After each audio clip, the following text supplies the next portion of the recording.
और विदेश मंत्री जयशंकर जी के साथ बिहार के हित के मुद्दों पर महत्वपूर्ण बैठक हुई। नेपाल से आने वाली नदियों पर उच्च स्तरीय डैम की दिशा में तेजी पर चर्चा हुई। कोसी, बागमती, कमला परियोजनाओं पर आगे की कार्रवाई को गति देने पर विचार हुआ। ज्वाइंट प्रोजेक्ट ऑफिस में बिहार के जल संसाधन विभाग के प्रतिनिधि को शामिल करने की सहमति बन गई।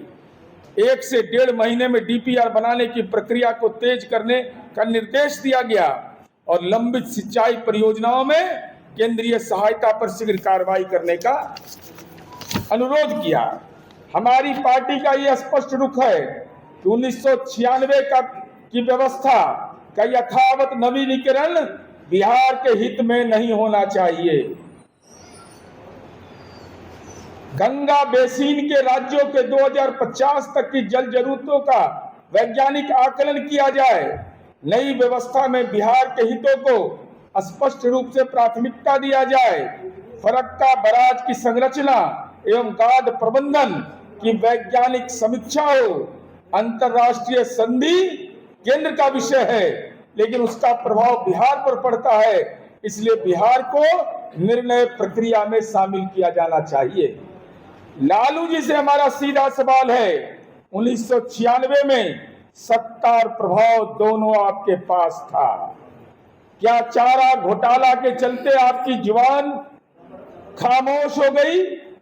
केंद्र में प्रभावी भूमिका में थे, 22 सांसद थे, केंद्र में मंत्री परिषद में थे, किंग मेकर थे, लेकिन आपकी जुबान खामोश क्यों रह गई?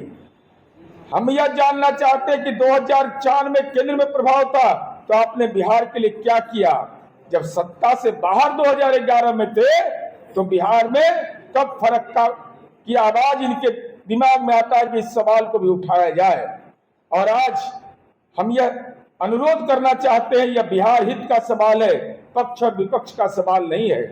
जनता दलियों की यह स्पष्ट समझ है कि 1996 की जो व्यवस्था है उसका नवीनीकरण बिहार के हितों को बलि चढ़ा करके नहीं होना चाहिए। भारत बांग्लादेश ट्रीटी में बिहार प्रभावित होता है, उस दिशा में सार्थक पहल का हम केंद्र सरकार से अनुरोध करते हैं। धन्यवाद।